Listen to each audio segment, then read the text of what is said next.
आपण पाहत आहात BCCN न्यूज। विविध मागण्यांसाठी बुलढाण्यात सीटूची निदर्शने। कामगारांना कर्मचाऱ्यांचा दर्जा द्यावा मागणीसाठी कामगारांची निदर्शने।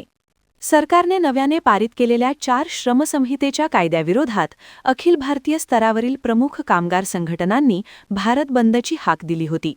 त्यानुसार विविध ठिकाणी कामगार संघटनांनी गुरुवारी आंदोलने तसेच निदर्शने केली। आशा, गटप्रवर्तक, शालेय पोषण आहार संघटना तसेच परिचारिका संघटनेसह सीटू संघटनेमधील शेकडो महिलांनी काल 12 फेब्रुवारीला जिल्हाधिकारी कार्यालयासमोर निदर्शने केली। कामगारांच्या हिताचा जुना कायदा अंमलात आणावा, कामगारांना शासकीय कर्मचाऱ्यांचा दर्जा द्यावा अशा मागण्या यावेळी महिलांनी केल्या। सरकारविरोधी घोषणांनी संपूर्ण परिसर दणाणून गेला होता।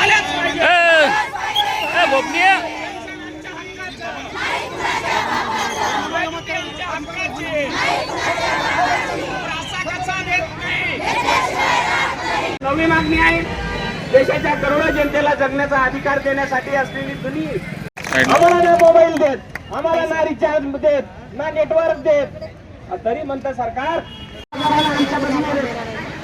ग्रस्त झालेले आहेत। आणि मग अशा जर त्या रिकाम्या हाताने घरी जात असतील।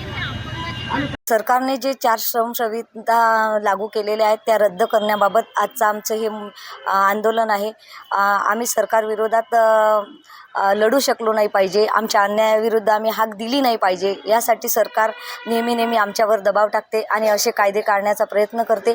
ते कायदे न काढण्यासाठी आज आम्ही पूर्ण देशभर हे आंदोलन राबवत आहे। या देशामध्ये विविध योजनांचा कणा असलेल्या सर्व अंगणवाडी कर्मचारी, आशा वर्कर, शालेय पोषण आणि इतरही कामगार आहेत, यांच्यावर वेळोवेळी हे सरकार दबाव आणून अन्याय करत आहे। त्या अन्यायाविरुद्ध हाक देण्यासाठी आम्ही आज या ठिकाणी आलेलो आहे।